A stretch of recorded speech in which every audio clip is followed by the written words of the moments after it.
Hello student, welcome to physics expert. Myself your favourite teacher Ramesh sir. आज सरस्वती पूजा है, तो आप सभी बच्चे और सभी आपके परिवार को सरस्वती पूजा की हार्दिक शुभकामनाएं। और हम ये कहते हैं कि आप लोगों पर हमेशा सरस्वती माँ की कृपा बनी रहे, ताकि आप लोग का जो एग्जाम है 2025 फरवरी में वो बेहतरीन जाए। और आप अपने मतलब इससे आपको क्या मिले कि बेहतरीन रिजल्ट का एक्सपेक्टेशन। और हम यही चाहते हैं कि सारे बच्चे इस बार जो 10 या 15 दिन एग्जाम का बचा है उसमें जी जान लगा के मेहनत करें और ये सोच ले कि इस बार हमको मतलब अच्छा रिजल्ट लाना है। अच्छा रिजल्ट मतलब 100% का एक्सपेक्टेशन करें। यदि आप 100% का एक्सपेक्टेशन करते हैं तो उसमें से अरे इतना मेहनत कीजिएगा तो कुछ ना कुछ तो आउटपुट आएगा ही। तो इफिशियंसी तो 100% किसी का नहीं होता, ये बात फिजिक्स के लैंग्वेज में आपको हम बता दें। लेकिन आप यदि उस लेवल तक जाइएगा तो हो सकता है 100% आपको मिले, क्योंकि आज सरस्वती पूजा है। तो आप पर माँ सरस्वती का कृपा बनी रहे, ताकि आपको 100% मार्क मिले इस बार 2025 के एग्जाम में। तो उसी को हम लोग देखते हुए एक क्वेश्चन, मतलब क्वेश्चन क्या, हम एक चैप्टर लिए हैं इलेक्ट्रिसिटी, वन शॉट रखे हैं। इसमें हम लोग क्या करेंगे कि पहले ऑब्जेक्टिव का डिस्कशन करेंगे, उसके बाद सब्जेक्टिव का डिस्कशन करेंगे। मतलब 1 मार्क क्वेश्चन, 2 मार्क, 3 मार्क और 4 मार्क, ये सारा क्वेश्चन का पैटर्न का हम लोग डिस्कशन करेंगे।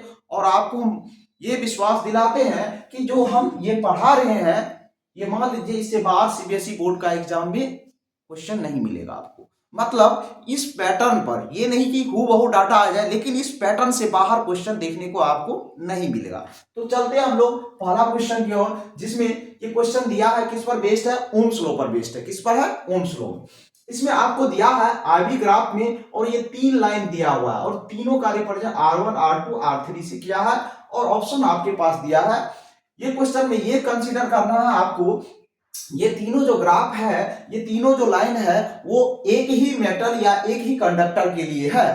एक ही, एल्युमिनियम है तो एल्युमिनियम, मतलब निक्रोम है तो निक्रोम।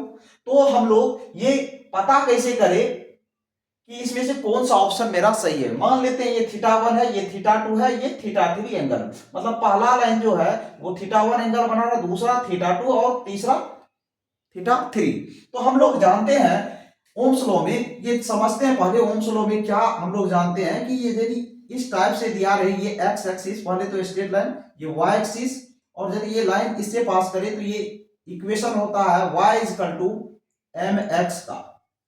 यदि हम v एक्सिस पर क्या ले ले, इसके according to v axis, sorry x axis पर क्या ले ले, v ले ले वोल्टेज, और y एक्सिस पर हम लोग करंट ले ले, तब हम ये क्या रिप्रेजेंट करता है। तो हमारा y एक्सिस पर क्या है, current. Current equal to ohm's law क्या लिखे, 1/r इंटू v। तो कंपेयर करेंगे तो ये x हो गया, ये y हो गया, और 1/r किसके बराबर हो जाएगा, स्लोप के बराबर। तो m इक्वल टू क्या हो जाता है, 1/r। और ये किसके बराबर होता है, tan थीटा के बराबर होता है। स्लोप जो होता है किसके बराबर, tan थीटा। और tan थीटा जो होता है इंक्रीजिंग फंक्शन होता है।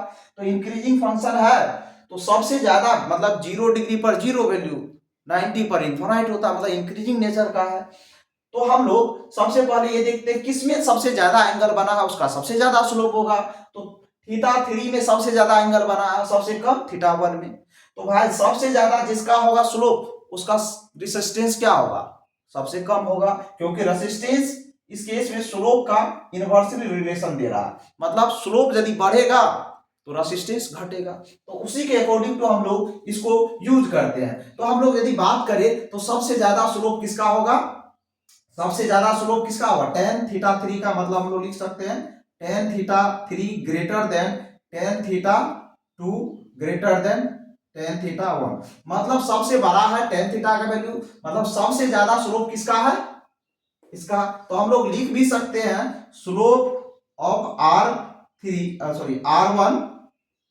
R1 is greater than slope of R2 greater than slope of R3।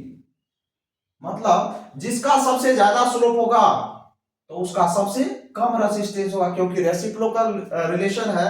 तो क्या लिख सकते हैं, यदि हम लोग रेसिस्टेंस में कंपेयर करें तो क्या लिख सकते हैं, R3 R1 इज रेसिप्रोकल हो जाएगा R2 लेस देन R3। मतलब ये ऑप्शन मेरा हो जाएगा। मेरे पास 4 ऑप्शन गिवन है, तो मेरा ऑप्शन कौन सा हो जाएगा? ये वाला ऑप्शन। ये वाला ऑप्शन किस में वैलिड है? तो थर्ड में। तो हम लोग देखें कि ओम्स लॉ का एप्लीकेशन पर क्वेश्चन जो ऑब्जेक्टिव में कभी कभी पूछ दिया जाता है, इसी पैटर्न का पूछा जाता है। तो ये तो रेसिस्टेंस में रिलेशन कह रहा था फाइंड करने। अब आपको दूसरा क्वेश्चन इसी से रिलेटेड है, और उसमें क्या कह रहा है आपको फाइंड? टेम्परेचर में रिलेशन फाइंड करने। क्या कह रहा? टेम्परेचर में। तो हम लोग कैसे, ये पहला क्वेश्चन बहुत ही आसान था, दूसरा क्वेश्चन भी बहुत ही आसान है, बस समझने का देरी है। इसमें देखिए, इसमें हम लोग y एक्सिस पर करंट लिए हैं और x एक्सिस पर वोल्टेज लिए, इसमें उलट लिए। आप ही के लिए उल्टे हैं, क्योंकि आपको दोनों तरीका आना चाहिए। तो इस केस में यदि हम लोग ओम्स लॉ का यूज करें तो ये ग्राफ क्या हो जाएगा? ये क्या है? v है, ये क्या है? I है, और ये भी स्ट्रेट लाइन होता है, इसका स्लोप क्या? तो हम लोग जानते हैं स्ट्रेट लाइन का स्लोप, ये x एक्सिस है, ये y एक्सिस है, तो इसका स्लोप क्या हो जाता? Equation y equal to mx, और ओम्स लॉ से कंपेयर करें y एक्सिस पर क्या v है r i, तो x एक्सिस को i से रिप्रेजेंट, v को y से। अब हम लोग को slope directly m equal to क्या हो गया? r के बराबर। अब जिसका ज्यादा स्लोप होगा उसका रेजिस्टेंस ज्यादा होगा, क्योंकि डायरेक्टली प्रोपोर्शनल। यहां क्या आया था? इनवर्सली। क्यों आया इनवर्सली ये भी समझ लीजिए। यहां I और V में ग्राफ है, y एक्सिस पर क्या है? करंट है, और x एक्सिस में वोल्टेज है। इसमें क्या है? y एक्सिस में वोल्टेज है, x एक्सिस में करंट है, इसलिए इसमें डायरेक्ट रिलेशन बना। अब यदि हम लोग जानते हैं जिसका स्लोप ज्यादा होगा, यदि इसको मान लीजिए θ1 और इसको θ2, तो आसान हो जाएगा। जिसका स्लोप, मतलब स्लोप तो अभी आपको बताई tan थीटा, तो स्लोप किसका ज्यादा? जिसका थीटा का वैल्यू ज्यादा होगा। मतलब हम लोग कह सकते हैं slope of T2 greater than slope of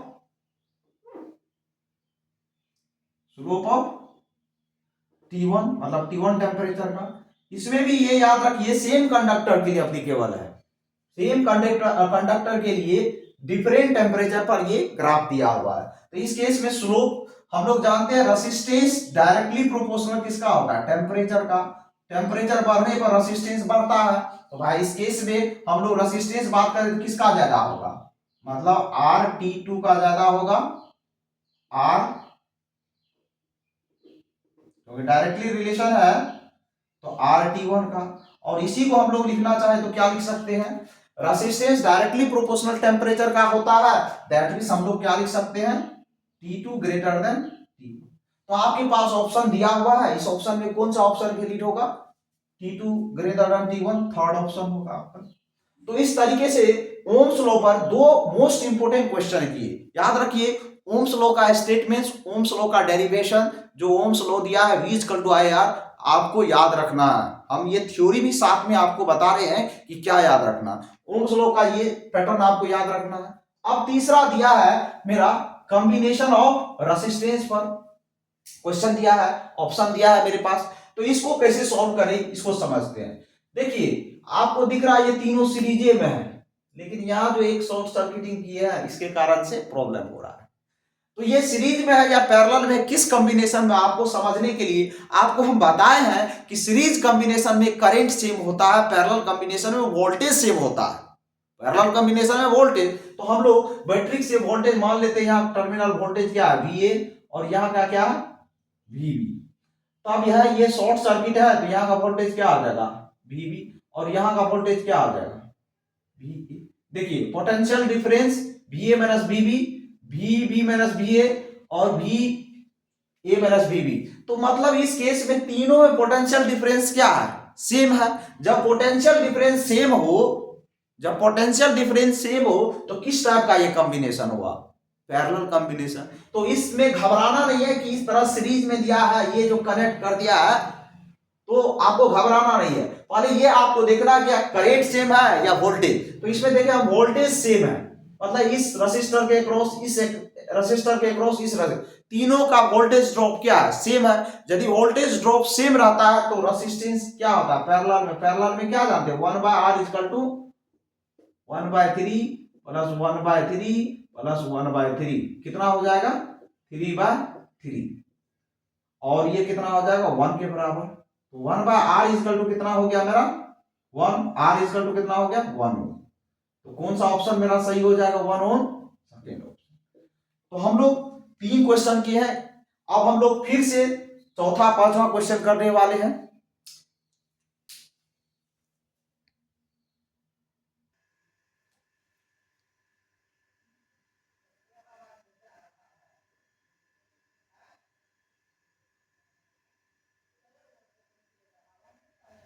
तो हम एक दूसरा क्वेश्चन नंबर 4 लेके आए हैं, और इसमें जो है ये क्वेश्चन में आपको क्या निकालना है, न्यू रेसिस्टेंस निकालना है। क्या दिया है क्वेश्चन में, क्वेश्चन को पहले पढ़ते हैं और स्टेप बाय स्टेप समझते हैं और उसके बाद इसका सॉल्यूशन करते हैं हम लोग। तो दिया है a piece of wire of resistance 20 ohm is drawn out so that its length is increased to twice its original length.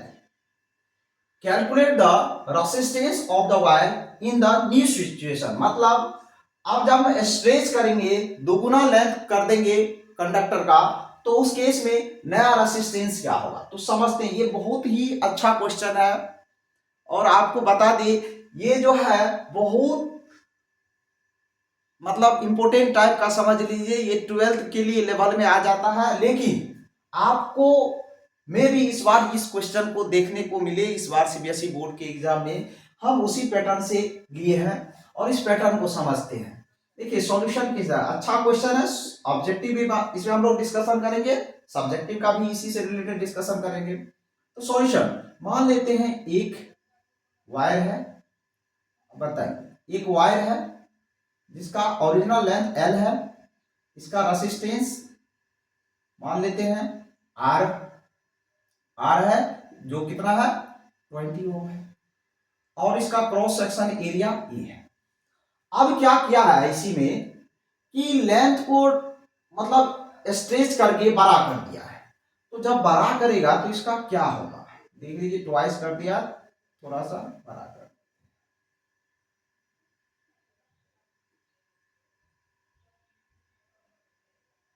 Cross section area घट जाएगा, क्योंकि अब जो लेंथ आया है, मान लेते हैं ये एल डैश है, ये कितना हो गया, इनिशियल का ट्वाइस हो गया। अब इसका क्रॉस सेक्शन एरिया क्या हो जाएगा भाई, ए डैश। ए डैश तो पहले निकालना पड़ेगा ना कि ए डैश कितना होगा भाई, ये तो नहीं दिया इसमें। A piece of wire of resistance 20 ohm is drawn out so that its length is increased to twice its original length, मतलब ओरिजिनल लेंथ का दुगुना हो गया है। तब कह रहा calculate the resistance of wire in new situation. अब जब दुगुना हो गया तो मेरे पास तो ये डाटा नहीं है भाई, एरिया तो मेरे पास नहीं है कि एरिया कितना हुआ। अब ये बताइए, कोई भी यदि 3 डायमेंशनल वायर है सिलेंड्रिकल फॉर्म में, तो उसका क्या सेम रहता है, सेम क्या हमेशा रहता है, वॉल्यूम सेम रहेगा। तो भाई वॉल्यूम सेम रहेगा, तो सबसे पहले यदि इसका मान ले वॉल्यूम क्या है, v है, इसका वॉल्यूम v है, तो इसका वॉल्यूम क्या हो जाएगा, v डैश हो जाएगा। और अकॉर्डिंग टू मतलब वॉल्यूम सेम रहेगा तो v किसके बराबर होगा, v डैश के बराबर हो जाएगा। तो वॉल्यूम क्या होता है, पहला का वॉल्यूम यदि लिखे तो एरिया इंटू लेंथ क्या होता है, वॉल्यूम होता है।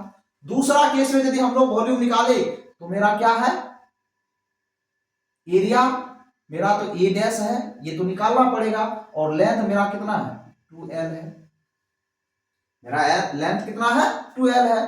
तो भाई ये l l कैंसिल हो गया, ए डैश इक्वल टू मेरा क्या हो गया, ए बाय 2 हो गया। तो ए डैश मेरा कितना आ जाएगा, ए बाय 2। अब मेरे पास क्या हो गया, मतलब इसका लेंथ भी निकल गया और एरिया भी, क्रॉस सेक्शन एरिया भी निकल गया। तो अब हम लोग अप्लाई कर सकते कौन सा फार्मूला, सबसे इंपॉर्टेंट फार्मूला रेसिस्टेंस का, जो इस पर हमेशा question R equal to rho L by E, याद रखिए ये क्या होता है रेसिस्टिविटी, और इसको क्या कहते हैं रेसिस्टिविटी।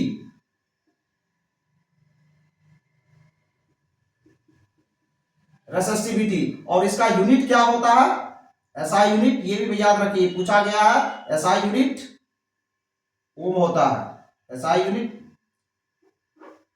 ओम मीटर होता है, क्या होता है यूनिट ओम मीटर। ये ऑब्जेक्टिव में भी पूछा गया, इसलिए हम जिक्र कर रहे हैं, क्योंकि अब आपको पता है क्वेश्चन के साथ साथ कुछ ऑब्जेक्टिव का भी हम डिस्कशन करेंगे। तो ये रेसिस्टिविटी होता है, या इसको दूसरा नाम स्पेसिफिक रेसिस्टेंस भी कहते हैं, और इसका एसआई यूनिट क्या होता है, ओम मीटर। अब ये फार्मूला जो है इसी फार्मूला से निकलेगा मेरा। तो यदि हम लोग बात करें आर इजकल टू मेरे पास कितना है, तो रो एल बाय ए होता है। पहला के लिए कंडक्टर की रेसिस्टेंस कितना ये है, तो इसको हम लोग कितना दिया है, 20 ओम दिया है, तो ये लिख लेंगे रो एल बाय ए। बोलिएगा सर रो काहे में चेंज हो रहा है, रेसिस्टिविटी क्यों नहीं चेंज, सेम मेटल है या सेम कंडक्टर के लिए रेसिस्टिविटी सेम रहेगा, इसलिए ये चेंज नहीं होगा। तो क्या चेंज हो रहा है, उसका लेंथ चेंज हो रहा है, लेंथ यदि चेंज हो रहा है तो क्रॉस सेक्शन एरिया चेंज हो रहा है, तो ये पहला इक्वेशन कंसीडर कर लेंगे। अब यदि आर डैश निकाले, इसका यदि हम लोग क्या माने रेसिस्टेंस आर डैश है, तब क्या होगा, तो R dash is equal to rho तो सेम क्योंकि मटेरियल सेम है, तो क्या हो जाएगा L dash by A dash. तो इस केस में हम लोग आर डैश तो हमको चाहिए ही चाहिए, रो है ही, एल डैश मेरा कितना है ट्वाइस कर दिए थे, 2l कर दिए थे, क्रॉस सेक्शन एरिया मेरा कितना आ गया, इससे मेरा क्रॉस सेक्शन एरिया कितना आ गया a/2, इसको सिंपलीफाई करेंगे तो r डैश इक्वल टू कितना हो जाएगा, रो ये 2 ऊपर चला जाएगा 4l बाय e। इसको इक्वेशन नंबर 2 कंसीडर करेंगे, इसको इक्वेशन नंबर 2 कंसीडर करेंगे। अब आसान हो गया, हम लोग इक्वेशन 2 को डिवाइड कर देंगे इक्वेशन 1 से। Equation 2 r dash by 20 equal to r dash मतलब rho 4l by a by rho l by a। तो ये कैंसिल हो गया, ये l बाय a भी कैंसिल हो गया इससे, तो r dash by 20 equal to कितना बचा मेरा 4 ऊपर में बच गया, और r डैश मेरा कितना हो जाएगा 20 इंटू 4 मतलब 80 हो जाएगा। तो r डैश मेरा कितना हो जाएगा 80। तो इस क्वेश्चन में क्या आपको सीखने को मिला हम बताते हैं। देखिए इस क्वेश्चन में दिया हुआ था कि कंडक्टर का लेंथ को ट्वाइस कर देंगे तो रेसिस्टेंस पर क्या इफेक्ट, ये तो नहीं पूछा था रेसिस्टेंस क्या होगा, न्यू सिचुएशन में रेसिस्टेंस क्या होगा। तो देखिए रेसिस्टेंस कितना हो गया 4 टाइम हो गया। अब बोलिएगा सर डायमीटर को नहीं, ये क्वेश्चन याद रखिए कि जब लेंथ को हम डबल कर रहे हैं तो एरिया ऑफ क्रॉस सेक्शन भी तो इफेक्टेड हो रहा है। तो एरिया ऑफ क्रॉस सेक्शन हम लोग को वॉल्यूम कंजर्वेशन ऑफ वॉल्यूम से निकालना पड़ेगा, और कंजर्वेशन ऑफ वॉल्यूम से निकालेंगे तब हमको पता चलेगा कि एरिया क्या है। एरिया पता चल जाएगा तो R equal to rho L by A का फॉर्मूला यूज करेंगे, और इसका हम लोग बताएंगे ऐसा है, और उसका यूज करके हम लोग ये जब फाइंड किए तो इसका रेसिस्टेंस अब कितना हो जाएगा, मतलब 80 ओम हो जाएगा। पहले कितना था 20 ओम, यदि लेंथ को ट्वाइस करेंगे तो रेसिस्टेंस कितना हो जाएगा 80 ओम। ये बहुत ही इंपॉर्टेंट क्वेश्चन है, याद रखिए ये जो फॉर्मूला हम लोग लिखते हैं R equal to rho L by A, मतलब कभी कभी पूछ देता है what are the factor affecting the resistance of conductor. तो पहला क्या है लेंथ रेसिस्टेंस का डायरेक्टली प्रोपोर्शनल होता है, और क्रॉस सेक्शन एरिया का इनवर्सली प्रोपोर्शनल। देख लीजिए R इस केस में डायरेक्टली प्रोपोर्शनल लेंथ, और लेंथ इंक्रीज कर रेसिस्टेंस इंक्रीज करेगा। R इनवर्सली प्रोपोर्शनल है क्रॉस सेक्शन एरिया का, और मोस्ट इंपोर्टेंट जो R होता है वो डायरेक्टली प्रोपोर्शनल होता है टेम्परेचर। R डिपेंड करता है नेचर ऑफ मैटर, 4 फैक्टर होता है, आपको गो थ्रू करवा देते हैं। ये क्वेश्चन पूछा भी गया है कि what are the factor affecting the resistance of conductor. तो 4 फैक्टर है, पहला length resistance of conductor is directly proportional to length of conductor, inversely proportional to cross section area, और तीसरा क्या होता है मतलब resistance of conductor directly proportional temperature. Ohm's law में हम लोग देखे कि टेम्परेचर बढ़ाने से रेसिस्टेंस बढ़े, और चौथा क्या होता है नेचर ऑफ मटेरियल, सब मटेरियल का अलग अलग, सब कंडक्टर का अलग अलग रेसिस्टेंस होता है। तो ये आपको याद रखना, ये factor affecting the resistance of conductor most important है। उस थ्योरी को कवर कर दिया, हम आपको रिवाइज करवा दिए न्यूमेरिकल के साथ ही। देखिए इसमें याद रखना है ये सारा चीज, और ये भी याद रखना है। देखिए जब कहेगा कि what are factor affecting the resistance, नहीं रेसिस्टिविटी ऑफ कंडक्टर, तो क्या हो जाएगा, टेम्परेचर, नेचर ऑफ मटेरियल, ये इफेक्ट करता है। याद रखिएगा रेसिस्टिविटी को कौन इफेक्ट करता है, रो को कौन इफेक्ट करता है, nature of material, nature of material, और क्या दूसरा क्या होता है, टेम्परेचर, टेम्परेचर, ये दोनों अफेक्ट करता है किसको, रेसिस्टिविटी को। ये नेचर ऑफ मटेरियल पर भी डिपेंड करता है, टेम्परेचर और रेसिस्टेंस पर भी डिपेंड करता है। तो ये चीज याद रखिएगा। तो अब हम लोग पांचवा क्वेश्चन, क्योंकि आज हम ये निर्णय लिए हैं 10 क्वेश्चन का डिस्कशन करने वाले, मोस्ट इंपोर्टेंट। तो ये मेरा चौथा क्वेश्चन है।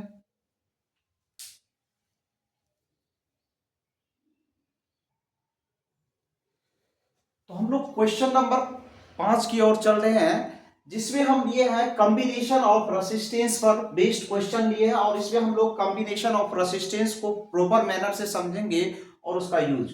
ये भी बहुत ही ज्यादा इंपॉर्टेंट है। इसी पैटर्न पर आपका सीबीएसई बोर्ड एग्जाम में क्वेश्चन पूछा जाता है। तो इसमें दिया है क्वेश्चन में क्या, consider the circuit diagram shown here, circuit diagram दिया हुआ है, calculate the total resistance of the circuit, मतलब इस सर्किट का टोटल रेसिस्टेंस, आमीटर रीडिंग, ये आमीटर जो लगा इसका reading, voltmeter reading, voltmeter जो लगा है ये वोल्ट मीटर का reading, how would reading of voltmeter change if it is connected between B to C, मतलब point B to C and between C and D, मतलब आप volt meter का reading को कैसे चेंज करिएगा जिससे आपका मेजरमेंट वोल्ट मीटर किसके अक्रॉस, बी और सी के बीच और सी और डी के बीच का। कहने का मीनिंग यही हुआ कि पोटेंशियल ड्रॉप बी और सी पॉइंट के बीच क्या होगा, और सी और डी, और इसी को हम लोग कह सकते हैं कि वोल्टेज या potential drop across 3 ohm resistor, potential drop across 2 ohm resistor. तो ये सर्किट डायग्राम दिया है। पहला ही क्वेश्चन कह रहा है आपको, क्या कह रहा है पहला नंबर, कि टोटल रेसिस्टेंस, तो ये किस टाइप का कॉम्बिनेशन आपको दिख रहा है, ये बैटरी से कनेक्ट है, ये स्विच ऑन है, तो करंट का फ्लो होने लगेगा, करंट का फ्लो होने लगेगा इस तरीके से।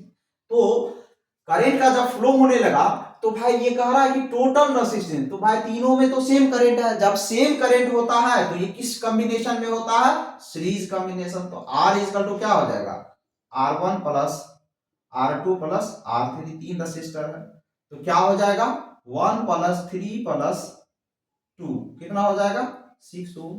तो मेरा total resistance R equal to कितना आया 6 ओम। तो पहला का तो आंसर आ गया मेरा, बहुत ही आसान प्रोसेस था, सीरीज कॉम्बिनेशन। इसी तरीके से पैरेलल भी दे सकता है। तो पहला मेरा क्वेश्चन का आंसर आ गया टोटल रेसिस्टेंस सर्किट। अब कह रहा आमीटर का रीडिंग क्या होगा, भाई दूसरा नंबर में क्या कह रहा, आमीटर का रीडिंग क्या होगा, मतलब करंट टोटल कितना इसे सप्लाई हो रहा है, मतलब ये आमीटर है लगा हुआ, ये वोल्ट मीटर, तो आमीटर का सबसे पहले रीडिंग निकालना है। तो आमीटर का रीडिंग क्या कहेगा, करंट निकालना, तो टोटल रेसिस्टेंस मेरा निकल गया 6 ओम। ओम्स लॉ से I इक्वल टू क्या होता है, V बराबर वोल्टेज सप्लाई कितना दिए हम, पूरी वोल्टेज सप्लाई 3 वोल्ट दिए हैं, टोटल रेसिस्टेंस मेरा कितना आया 6 ओम, मतलब वोल्टेज सप्लाई 3 6, तो कितना हो गया 1/2, that means I equal to कितना हो जाएगा 0.5 एम्पियर। मतलब इस सर्किट से करंट कितना फ्लो हो रहा है 0.5 एम्पियर करंट फ्लो हो रहा है। अब ये तीसरा कह रहा है वोल्ट मीटर का रीडिंग क्या होगा, मतलब आमीटर का रीडिंग कितना होगा ये हो जाएगा। अब तीसरा आपको कह रहा है वोल्ट मीटर का रीडिंग क्या होगा। अरे वोल्ट आमीटर का आप लोग रीडिंग देख लिए, अब वोल्ट मीटर का ये भी देख लिए टोटल रेसिस्टेंस। वोल्ट मीटर मतलब किसके अक्रॉस लगा है, वोल्ट मीटर को हमेशा किस तरह से कनेक्ट करते हैं सर्किट में, ये पॉइंट याद रखिएगा। वोल्ट मीटर को हमेशा पैरेलली कनेक्ट करते हैं कोई भी इलेक्ट्रिकल नेटवर्क को में, और सीरीज में किसको कनेक्ट करते हैं, तो आमीटर को। याद रखिए ये पॉइंट। आमीटर का रेसिस्टेंस क्या होना चाहिए, वेरी लो, आइडियल केस में 0 ओम लेते हैं, और वोल्ट मीटर का रेसिस्टेंस वेरी हाई होना चाहिए, आइडियल केस में इनफिनाइट लेते हैं। तो हम लोग साथ में क्या कर रहे हैं, जो भी टर्म्स आ रहा है उसका भी डिस्कशन कर रहे हैं। थर्ड नंबर वोल्ट मीटर, तो वोल्ट मीटर इसके अक्रॉस AB के अक्रॉस लगा है, तो वोल्ट मीटर का रीडिंग क्या हो जाएगा, current into resistance. Volt meter का रीडिंग किसके, AB के अक्रॉस, मतलब वोल्ट मीटर A और B टर्मिनल के बीच लगा है, तो क्या हो जाएगा, current into resistance. Resistance R1 ले लेते हैं क्योंकि ये R1 है, तो करेंट कितना है मेरा 0.5, रेजिस्टेंस 1, तो कितना हो जाएगा 0.5 वोल्ट। मतलब वोल्ट मीटर का रीडिंग कितना है 0.5 वोल्ट। ठीक है, तीसरा। चौथा क्या कह रहा है क्वेश्चन, कह रहा है how would reading of voltmeter change, किस तरीके से, क्योंकि वोल्ट मीटर को जब हम यहां लगा देंगे रीडिंग चेंज होगा, यहां लगा देंगे वोल्ट, तो हम लोग का रीडिंग चेंज, तो पहला रीडिंग चेंज करने के लिए बी और सी के बीच वोल्ट मीटर का रीडिंग चाहिए, बी सी टर्मिनल के बीच, बी और सी के बीच, तो क्या लिखेंगे आई इंटू आर टू लिखेंगे क्योंकि R2 यूज किए हैं, 0.5 इंटू कितना हो जाएगा मेरा करंट कितना 0.5, मतलब हो ही गया, रेजिस्टेंस कितना 3 ओम, 1.5 वोल्ट। मतलब बी सी के बीच का, मतलब 3 ओम रेजिस्टेंस का पोटेंशियल ड्रॉप कितना हो जाएगा 1.5 वोल्ट। अब बचा तीसरा नहीं, पांचवा बचा, इसी में पांचवा, मतलब इसी में क्वेश्चन है तो पांचवा लिखने का कोई जरूरत। अब कनेक्ट करना है सी और डी के बीच, पहले बी सी के बीच कनेक्ट करें और सी और डी के बीच, तो potential drop across C and D. अब इसमें वी सी डी लिख लेंगे, तो क्या हो जाएगा आई इंटू R3, आई कितना है मेरा 0.5 और इसका वैल्यू कितना है 2 ओम, तो ये कितना आ जाएगा 1 वोल्ट। मतलब वी सी डी वोल्टेज का, यदि वोल्ट मीटर को हम सी डी के बीच लगा दे तो वोल्ट मीटर का रीडिंग कितना होगा 1 वोल्ट। तो इस तरीके से ये क्वेश्चन में हम समझे कि किस तरीके से हम लोग कोई भी इलेक्ट्रिकल सर्किट में करंट का रीडिंग निकाल सकते हैं, वोल्टेज का रीडिंग निकाल सकते हैं और उसका इक्विवेलेंट रेजिस्टेंस क्या होगा वो भी निकाल सकते हैं। तो ये किस पर बेस्ड क्वेश्चन था, कॉम्बिनेशन ऑफ रेजिस्टेंस। याद रखिए कॉम्बिनेशन ऑफ रेजिस्टेंस में दो इंपॉर्टेंट थिंग्स याद रखिए कि जब सीरीज कॉम्बिनेशन हो, सीरीज, देखिए फैक्ट्स हम डिस्कशन करते क्वेश्चन के बाद, तो सीरीज कॉम्बिनेशन हो तो क्या होता है, करंट क्या हो जाता है सेम होता है और भी क्या हो जाता है डिफरेंट हो जाता है। मतलब कोई भी नेटवर्क में यदि सीरीज कॉम्बिनेशन है तो उसमें करंट सेम रहेगा, वोल्टेज क्या हो जाएगा डिफरेंट हो जाएगा सब रेसिस्टर के अक्रॉस। और हम लोग कहते हैं ओवरऑल रेसिस्टेंस क्या हो जाता है सीरीज कॉम्बिनेशन में इंक्रीज, मतलब ओवरऑल रेसिस्टेंस का वैल्यू क्या हो जाता है सीरीज कॉम्बिनेशन में इंक्रीज कर जाता है। दूसरा हम लोग का आता है पैरेलल कॉम्बिनेशन। पैरेलल कॉम्बिनेशन में क्या होता है, आई क्या होता है सब नेटवर्क में डिफरेंट होता है, वी क्या होता है सब में सेम होता है, जितना भी रेसिस्टेंस हो, बल्ब हो, फैन हो, सबका वोल्टेज सेम। हमारे घर में किस तरह का कॉम्बिनेशन होता है पैरेलल कॉम्बिनेशन, और इसमें रेसिस्टेंस का वैल्यू क्या हो जाता है घट जाता है, ओवरऑल रेसिस्टेंस का वैल्यू घट जाता है। मतलब हम लोग यदि नेटवर्क में 3-4 रेसिस्टेंस पैरेलली कनेक्ट है, जो लोवेस्ट वैल्यू होगा रेसिस्टेंस का उससे भी कम आ जाएगा, इसमें क्या होगा जो हाईएस्ट होगा उससे भी अधिक आएगा। तो हम लोग घर में प्रीफर करने का पैरेलल कम्युनिकेशन का दो रीजन है कि सारा इक्विपमेंट को क्या मिलना चाहिए सेम वोल्टेज मिलना चाहिए, और ओवरऑल यदि घर का रेसिस्टेंस कम हो जाएगा करंट का फ्लो प्रॉपर मैनर से होगा। तो इस तरीके से हम लोग ये क्वेश्चन को भी देखें। अब क्वेश्चन नंबर 6 का डिस्कशन करने वाले हैं।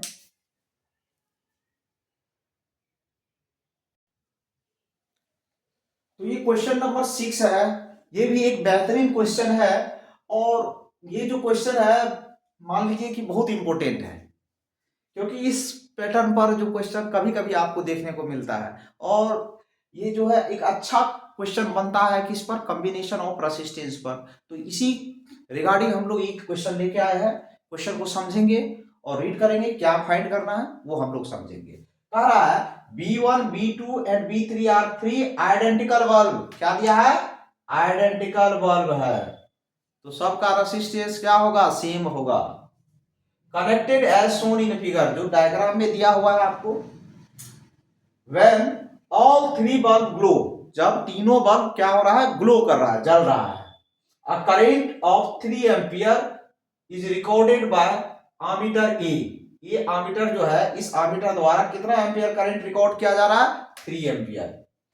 अब कह रहा है what happen to the glow of other two bulb when bulb B1 get fused. कह रहा है यदि B1 को, ये B1 को यदि फ्यूज कर दिया जाए, B1 क्या हो जाए, सॉरी B1 फ्यूज्ड हो, गेट B1, हाँ B1 फ्यूज्ड, B1 को यदि फ्यूज कर दिया जाए, मानो B1 फ्यूज्ड हो गया बल्ब, मानो कभी कभी घर में बल्ब फ्यूज हो जाता है, तो क्या इफेक्ट पड़ेगा अदर टू बल्ब पर? मतलब इस B1 और B2 क्या हो, पहला ही क्वेश्चन कर रहा है व्हाट इफेक्ट होगा, क्या इफेक्ट होगा बल्ब B1, B2 और B3 दिया हुआ, ये क्या हो गया? फ्यूज्ड हो गया। क्या हो गया? फ्यूज्ड हो गया। जब B1 फ्यूज्ड हो गया तो इस पर क्या होगा, ये ग्लो करेगा या नहीं करेगा? तो भाई B1 ये कॉम्बिनेशन कैसा है? पैरेलल कॉम्बिनेशन में। और पैरेलल कॉम्बिनेशन में याद रखिए, कोई एक बल्ब यदि इफेक्टेड हो जाए, डिफेक्ट हो जाए उस बल्ब में, तो दूसरा बल्ब पर कोई इफेक्ट नहीं पड़ता है। पैरेलल कॉम्बिनेशन में क्या होता है, एक यदि इक्विपमेंट फ्यूज्ड हो जाए या खराब हो जाए तो उस केस में अदर इक्विपमेंट पर कोई इफेक्ट नहीं पड़ता है। तो ये भी B1, B2 और B3 क्या करेगा? ग्लो करेगा। क्या करेगा? ग्लो करेगा। सेम लाइट ग्लो करेगा। अब कह रहा है, ये तो क्या हो जाएगा, पहला नंबर का आंसर हो गया। अब कह रहा what happened to the reading of A1, A2, A3 and A when bulb B2 get fused. कह रहा है दूसरा क्वेश्चन में बल्ब B1 है, B2 है, बल्ब B3 है, ये क्या हो गया? फ्यूज्ड हो गया। ये फ्यूज्ड हो गया तो कह रहा है कि क्या होगा रीडिंग किसका? A1, A2, A3 और A का। यहां दिया है डायग्राम में, आमीटर लगा हुआ है, इसमें और यहां पर 4 आमीटर लगा हुआ है, 3 आमीटर तो बल्ब के साथ और ये आमीटर। तो कह रहा है कि आमीटर का रीडिंग क्या होगा यदि बल्ब B2 गेट फ्यूज्ड। ये B2 क्या हो गया, अब ये B2 जो है वो फ्यूज्ड हो गया है, तो उस केस में जब B2 फ्यूज्ड हुआ है तो इससे करंट क्या हो जाएगा, मान लेते हैं I2 करंट है, वो क्या हो जाएगा? 0। और B1 से करंट फ्लो हो रहा है। तो भाई एक बात याद रखिए, तीनों आइडेंटिकल है और शुरू में ही दिया है 3 एम्पियर, टोटल करंट कितना है? 3 एम्पियर है, पहले ही दिया है। तो I1, I2, I3 में सब में क्या होगा? 1 एम्पियर होगा। देखिए पहले कर रहा है 3 एम्पियर करंट फ्लो हो रहा है, 3 एम्पियर रिकॉर्ड कर रहा है, तो सब में सेम करंट क्यों होगा ये बताइए? क्योंकि सेम करंट होने का रीजन है कनेक्शन कैसा है? पैरेलल है, बट सेम नहीं होना चाहिए था। क्यों है? क्योंकि आइडेंटिकल बल्ब है। आइडेंटिकल बल्ब का मतलब रेजिस्टेंस सेम है, तो सबसे करंट मान लीजिए यहां से 3 एम्पियर हो रहा है, जा रहा है, तो इसमें कितना? 1 एम्पियर चला जाएगा, इसमें भी। क्यों? रेजिस्टेंस क्या है? सेम है, आइडेंटिकल बल्ब है, इसलिए सबका। अब जो क्वेश्चन 2 में कह रहा है, तो इसमें क्या हो जाएगा? I2 क्यों? ये फ्यूज्ड हो गया है, जब B2 फ्यूज्ड हो जाएगा तो I2 कितना हो जाएगा? 0 हो जाएगा। क्योंकि हम लोग कह दिए what happened to the reading of ammeter A1, A2, A3, तो रीडिंग ऑफ आमीटर A2 का क्या हो जाएगा? 0 हो जाएगा, 0 एम्पियर।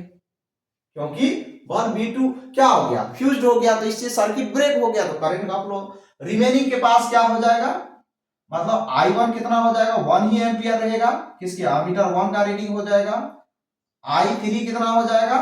1 एम्पियर हो जाएगा, आमीटर 3 का रीडिंग देगा। और आमीटर I का रीडिंग कितना हो जाएगा? 2 एम्पियर, क्योंकि अब कितना रीडिंग देगा? 2 एम्पियर, क्योंकि 2 ही बल्ब में जा रहा है, तो अब कितना हो जाएगा?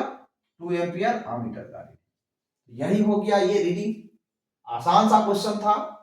अब कह रहा है find the resistance of circuit. भाई रेजिस्टेंस ऑफ सर्किट चाहिए हमको, ठीक है। तो तीसरा केस में हम लोग को, मतलब तीसरा क्वेश्चन कह रहा है इसमें कि रेजिस्टेंस चाहिए सर्किट का।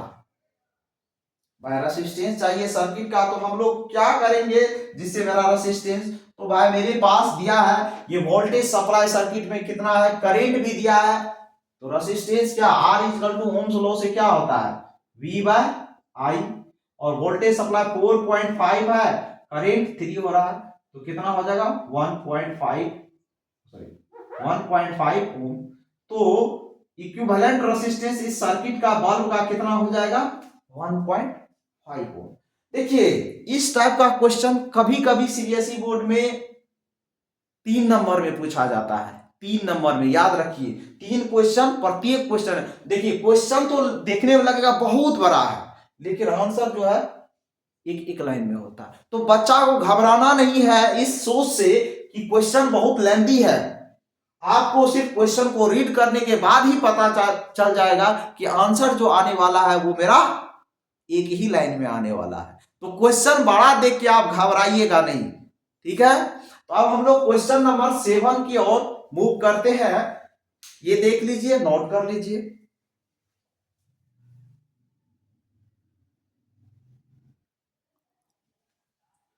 तो हम लोग क्वेश्चन नंबर 7 और 8 साथ में ही लिए हैं, 2 क्वेश्चन, और ये दोनों क्वेश्चन जो है देखने में आपको लग रहा है कि छोटा छोटा क्वेश्चन है, लेकिन इसका इंपॉर्टेंस बहुत ही ज्यादा है। तो ये दोनों क्वेश्चन को हम लोग वन बाय वन करेंगे। पहला दिया है हाउ कैन 3 रेसिस्टेंस, कितना ओम दिया 2 ओम 3 ओम एंड 6 ओम, मतलब आपको 3 रजिस्टर दिया है, कितने ओम का 2 ओम का 3 ओम का एंड 6 ओम का, be connected to give a total resistance, first number में 4 ओम और सेकेंड नंबर में 1 ओम आना चाहिए। मतलब आपके पास 3 रजिस्टर गिवन है, आपको वो किस तरह से कंबाइन कीजिएगा जिससे ओवरऑल रेसिस्टेंस या इक्विवेलेंट रेसिस्टेंस या रिजल्टेंट रेसिस्टेंस कितना आ जाए 4 ओम आ जाए, और दूसरा केस में 1 ओम आ जाए। तो हम लोग क्या करें जिससे ये क्वेश्चन का सॉल्यूशन मिले, तो क्वेश्चन का सॉल्यूशन करने के लिए क्वेश्चन नंबर 7 का सॉल्यूशन लिख देते हैं। तो 3 रजिस्टर मेरे पास दिया हुआ है, पहला है ये रजिस्टर, ये दूसरा है ये रजिस्टर, और तीसरा है मेरे पास ये रजिस्टर। ये दिया है 2 ओम का गिवन है, ये कितना है 3 ओम का गिवन है, और ये कितना है 6 ओम का गिवन है। आपके पास ये रेसिस्टेंस गिवन है और उससे आपको फाइंड करना, पहला नंबर 4 ओम चाहिए, 4 ओम चाहिए आपको। तो क्या कीजिएगा जिससे ये क्या आ जाए 4 ओम आ जाए। तो हम लोग देखते हैं क्या कर सकते हैं जिससे ये 4 ओम, तो हम लोग देखते हैं पहले क्या कर लेते हैं, एक को सीरीज में और अदर 2 को पैरेलल कनेक्ट कर देते हैं, अदर 2 को पैरेलल कनेक्ट। तो क्या ये पॉसिबल है, तो किसको सीरीज में रखे किसको पैरेलल में, तो हम देख रहे हैं 2 ओम को सीरीज में रख दें और ये दोनों रजिस्टर को 3 ओम और 6 ओम को पैरेलल में रख दें, तो कॉम्बिनेशन ओवरऑल रेजिस्टेंस मेरा कितना आ जाएगा 2 ओम। देख लीजिए इसका ओवरऑल रेजिस्टेंस यदि हम लोग बात करें तो 1 बाय आर इजकल टू इसका कितना हो जाएगा 1/3 प्लस 1/6, एलसीएम 6, 2 प्लस 1, मतलब कितना आ जाएगा 3/6, 2 टाइम्स, तो आर का वैल्यू मेरा कितना आ जाएगा 2 ओम, और ये 2 ओम इसके साथ कनेक्ट होगा तो क्या हो जाएगा 4 ओम। तो मतलब इस तरह से कॉम्बिनेशन, ये 2 ओम आ गया, ये भी मेरा 2 ओम आ गया, ये 2 ओम पहले से, ये 2 ओम पर, तो कितना आ जाएगा इक्विवेलेंट आर डैश 4 ओम। तो पहला तो हम वेरीफाई कर दिए कि एक को सीरीज में अदर 2 को पैरेलल में, एक को सीरीज में रखना है 2 को पैरेलल में। अब तीसरा कंडीशन दूसरा नंबर का क्या कह रहा है मेरा कि 1 ओम आना चाहिए, तो किस तरह से कनेक्ट करे भाई, तो एक कॉम्बिनेशन सीरीज में कनेक्ट करते तो नहीं होगा 1 ओम। ये बात हम लोग जानते हैं, ये आपको हम बताए भी है कि यदि हम कोई भी रेसिस्टर को पैरेलली कनेक्ट करते हैं, जो लोवेस्ट वैल्यू होता है उससे भी जो लोवेस्ट, मतलब जो सबसे लोवेस्ट होता है, तो पैरेलल कॉम्बिनेशन में उससे लोवेस्ट वैल्यू मिलता है। तो मेरा लोवेस्ट वैल्यू तो 2 ओम है और उससे छोटा मिला है, मतलब दिखने से लग रहा है कि पैरेलल कॉम्बिनेशन कर ले तो बेहतरीन हो जाए। करके देखते हैं पैरेलल कॉम्बिनेशन।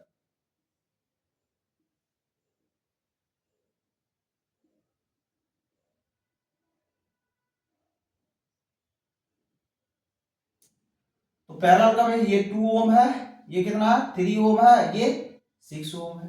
तो देखते हैं क्या इससे मेरा ओवरऑल रेसिस्टेंस क्या आता है, 1 ओम आता है। तो parallel combination 1/R equal to 1/2 1/3 1/6।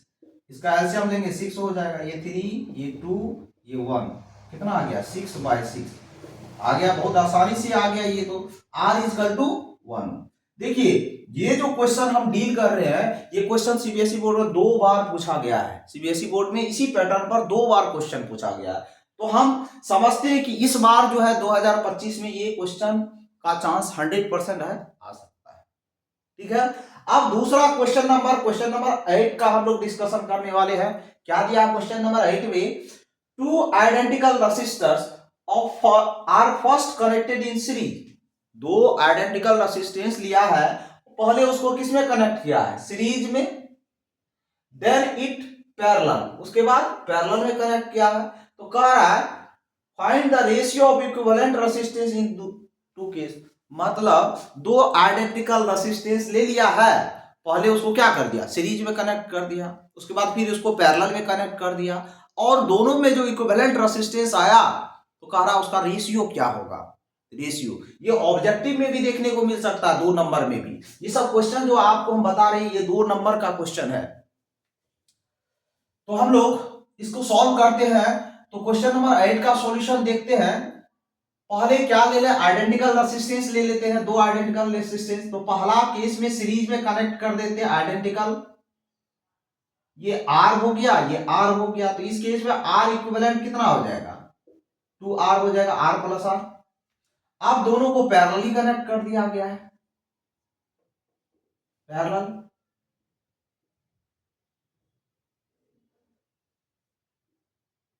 Parallel connect कर दिया, ये R ये R।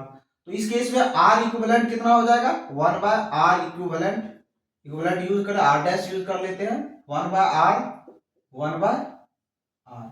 दैट मींस सिंपलीफाई करेंगे 2/R, R इक्विवेलेंट कितना हो जाएगा मेरा R/2, ये आ गया।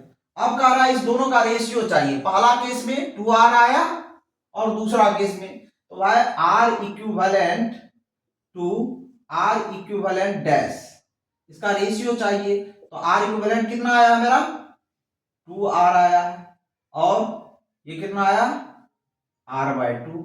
इसको सिंपलीफाई करेंगे तो कितना हो जाएगा 2R/R/2/R, R कैंसिल, मिस्टेक हो गया क्या, ये ठीक है, R कैंसिल तो कितना हो जाएगा 4। तो मेरा रेशियो क्या हो जाएगा 4/1, मतलब R equivalent ratio R equivalent dash कितना आ जाएगा 4/1। इसका आंसर कितना आ जाएगा 4/1। यदि 2 आइडेंटिकल रेसिस्टेंस लिया जाए और उसको हम लोग क्या कर ले, एक बार सीरीज में कनेक्ट कर दे, एक बार पैरेलल में कनेक्ट कर ले, तो हमारा जो रेशियो आएगा टोटल रेसिस्टेंस का 4/1 आएगा। तो इस तरीके से हम लोग क्वेश्चन नंबर 7 और 8 को समझे। ये मोस्ट इंपोर्टेंट क्वेश्चन है, ये समझ लीजिए कि जो हम ये बता रहे हैं आपके लिए बहुत ही ज्यादा फ्रूटफुल होने वाला है, जो सीबीएसई बोर्ड एग्जाम 2025 में होने वाला है। तो 10th के जो भी बच्चे हैं, ये इलेक्ट्रिसिटी का 1 शॉट है, याद रखिए। इसमें हम कंप्लीट डिस्कशन करना है और आपको बता दें कि इससे बाहर क्वेश्चन देखने को नहीं मिलेगा सीबीएसई। तो हम लोग क्वेश्चन नंबर 9 और 10 का डिस्कशन करेंगे। ठीक है, अब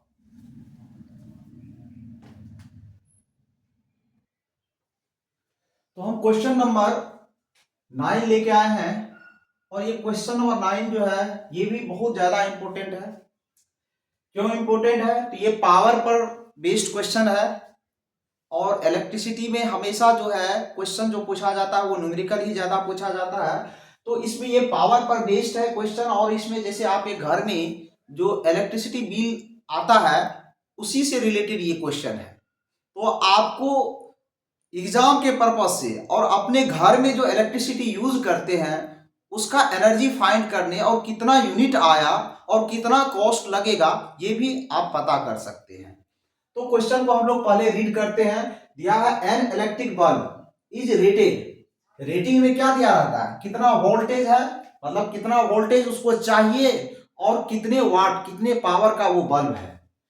फाइंड इट्स रेसिस्टेंस, पहले तो कह रहा है रेसिस्टेंस फाइंड कीजिए, दूसरा कह रहा है calculate the energy consume by the bulb in a month of 30 days if it is operated on 220 volt daily for 10 hour. मतलब इसका मीनिंग ये हुआ कि मान लीजिए आपके घर में एक बल्ब लगा है और वो प्रत्येक दिन 10 घंटा चल रहा है, वो बल्ब जो है 10 घंटा तक आप चला रहे हैं, उस बल्ब को जला रहे हैं, और वो मंथ कितने दिन का है, 30 दिन का है, ठीक है। तो आपको कितना एनर्जी मतलब कंज्यूम किया बल्ब, वो आपको पता करना है। और तीसरा क्वेश्चन इसी में है, find the cost of energy consume at the rate of ₹5 per unit of electricity.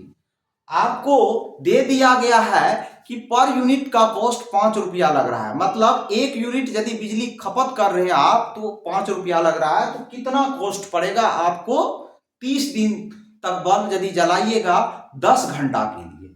तो हम लोग सॉल्व करते हैं, क्योंकि ये पावर से रिलेटेड क्वेश्चन है, मतलब पावर और इलेक्ट्रिकल एनर्जी से रिलेटेड क्वेश्चन है, तो पहले हम लोग कुछ टर्म समझ लेते हैं। देखिए कॉमर्शियल यूनिट जो होता है, कॉमर्शियल यूनिट जो होता है पावर का क्या, एनर्जी का क्या होता है, kilowatt hour. Electrical energy का कॉमर्शियल यूनिट क्या होता है, kilo watt per hour, kilo watt per hour. मतलब हम लोग 1 kilowatt hour equal to क्या लिख सकते हैं, 1 यूनिट। मतलब यदि आपके घर में कोई भी डिवाइस 1 किलो वाट का है और 1 घंटा यदि जलाइएगा उसको, तो कितना यूनिट आपका बिजली उठेगा, 1 यूनिट आएगा। तो हम लोग इस क्वेश्चन में सबसे पहले दिया हुआ है, V दिया हुआ है कितना, 220 वोल्ट, और पावर दिया है बल्ब का कितना, 100 वाट का। आपको क्या कह रहा है, निकाल ले, पहला क्वेश्चन कह रहा है रेसिस्टेंस निकाल ले। तो पावर का फार्मूला क्या होता है, P equal to V square by R। तो R इजकल टू क्या हो जाएगा, V स्क्वायर बाय P, क्योंकि मेरे पास वोल्टेज दिया, पावर दिया है, तो इसको हम लोग कितना क्या करेंगे, सबसे पहले वोल्टेज दिया 220 का स्क्वायर करेंगे बाय पावर कितना 100, तो इसको स्क्वायर करेंगे तो कितना आ जाएगा ये बता दीजिए आप लोग। तो 22 का स्क्वायर करते हैं तो 484 आता है, और जीरो है लगा तो डबल जीरो आ जाएगा बाय 100, तो ये जीरो से जीरो कैंसिल। दैट मीन्स उस बल्ब का रेसिस्टेंस कितना है, 484 ओम। उस बल्ब का रेसिस्टेंस कितना है, 484। मतलब इस बल्ब जो आप यूज कर रहे हैं घर में, उस बल्ब का रेसिस्टेंस कितना है, 484। पहला क्वेश्चन मेरा सॉल्व हो गया। अब दूसरा क्वेश्चन क्या कह रहा है मेरा, कह रहा है कैलकुलेट एनर्जी, एनर्जी कैलकुलेट करना है। तो एनर्जी का फॉर्मूला होता है, एनर्जी इक्वल टू क्या होता है, पावर इनटू टाइम। भाई सबसे पहले तो ये समझ लीजिए कि इसमें जो हम लोग पावर का यूज करेंगे वो किलो वाट में यूज, तो मेरे पास कितना दिया है, वाट में गिवन है, इसको 1000 से डिवाइड कर देते हैं तो कितना 0.1 किलो वाट हो जाएगा। तो 1000 से जैसे डिवाइड करेंगे वाट को तो किलो वाट में कन्वर्ट हो जाएगा। तो अब हम लोग इसको क्या लिखते हैं, 0.1 किलो वाट। और कितने घंटे के लिए पर डे जला रहे हैं, 10 घंटे के लिए, 10 घंटे के लिए, तो ये कितना हो जाएगा, 1 किलो वाट आवर हो गया। मतलब यदि एक दिन आप चलाएंगे तो 1 किलो, मतलब कितना अच्छा क्वेश्चन है कि एक बल्ब है जो एक दिन आप जलाइएगा तो 1 किलो वाट आवर आएगा, दैट इज 1 यूनिट आपका खपत कर रहा है। अब कितने दिन के लिए जला रहे हैं, टोटल एनर्जी कितना हो जाएगा मेरा, 30 दिन के 30 इंटू 1 कितना हो जाएगा, 30 किलो वाट आवर। मतलब प्रत्येक एक महीना में आप कितना यूनिट बिजली खपत कर रहे हैं, 30 यूनिट, मतलब 30 यूनिट आप बिजली कंज्यूम कर रहे हैं। आपके घर में जो बल्ब लगा है वो जो इतना रेसिस्टेंस का 484 ओम का रेसिस्टेंस का बल्ब है, वो कितना एनर्जी कंज्यूम कर रहा है 30 दिन में, 10 घंटा लगातार जला रहे हैं प्रत्येक दिन, तो 30 यूनिट खपत कर रहा है। सोचिए कितना कम खपत करता है। अब उसके बाद हम तीसरा क्वेश्चन में चल रहे हैं, और तीसरा क्वेश्चन में क्या कर रहा है, मतलब कॉस्ट निकालिए। कॉस्ट निकालिए मतलब टोटल कॉस्ट कितना खपत हुआ आपको, मतलब 5 टका के दर से आपको 1 यूनिट लग रहा था, तो कह रहा है कि टोटल कॉस्ट कितना होगा। भाई टोटल कॉस्ट चाहिए, टोटल कॉस्ट। तो टोटल कॉस्ट क्या होगा भाई, जो आप टोटल यूनिट किए हैं 30 इंटू कितना यूनिट है, पर यूनिट 5 रुपया, तो इसको मल्टीप्लाई करेंगे तो कितना 150। सोच लीजिए, यदि एक बल्ब घर में जलाते हैं, विद्यार्थी लाइफ में क्या होता है, एक ही बल्ब रूम में लगा रहता है। यदि कोई मकान मालिक बोले कि तुमको बिजली बिल देना है तो कोई टेंशन नहीं लेना है, एक बल्ब 150 रुपया महीना का आएगा, कोई खास नहीं है। तो 150 रुपया टोटल कॉस्ट मेरा आया, कितना आया 150 रुपया लगेगा एक मंथ, यदि हम एक बल्ब जो कितना रेसिस्टेंस का कितने पावर का है 100 वाट का, सोच लिए 100। अभी तो हम लोग कितना यूज करते हैं ये बता दीजिए। हम लोग के घर में 9 वाट का, ज्यादा से ज्यादा 11 वाट का, नहीं तो 15 25 जो भी है, तो हम लोग 9 वाट का यूज करेंगे तब तो और कम खर्चा होगा, मतलब 150 से भी कम। 9 वाट मतलब 10 गुना हो गया, 15 रुपया के लगभग आएगा। मतलब एक विद्यार्थी कितना सेविंग करता है एनर्जी का। वही यदि एक फैमिली वाला होता है तो वो एक बल्ब से काम नहीं चलाता, उसके घर में 4 4 10 10 15 15 बल्ब लगा रहता है। बल्ब थोड़ा ही बहुत कुछ रहता, फैन भी रहता है, एसी भी रहता है, वॉशिंग मशीन होता है, गीजर होता है, तो ये सब में होता है। इसलिए फैमिली वाले का जो बिल आता है 5,000 का आता है, 6,000। ऐसे भी अभी हमारा जो डोमेस्टिक है 7 रुपया के लगभग का कॉस्ट पड़ता है 1 यूनिट का। तो ये देखिए आपके रियल लाइफ से भी ये जुड़ा हुआ है ये क्वेश्चन, और ये क्वेश्चन जो है सीबीएसई बोर्ड में भी देखने को मिलेगा। अब हम लोग क्वेश्चन नंबर लास्ट करने वाले हैं, क्वेश्चन नंबर 10, जो मोस्ट इंपोर्टेंट होगा इस सेशन का क्वेश्चन, जो सबसे बेहतरीन क्वेश्चन होने वाला है वो क्वेश्चन नंबर 10। तो आप लोग बने रहिएगा, इस लेक्चर में कंप्लीट देखिएगा। हम लोग क्वेश्चन नंबर 10 की ओर चलते हैं।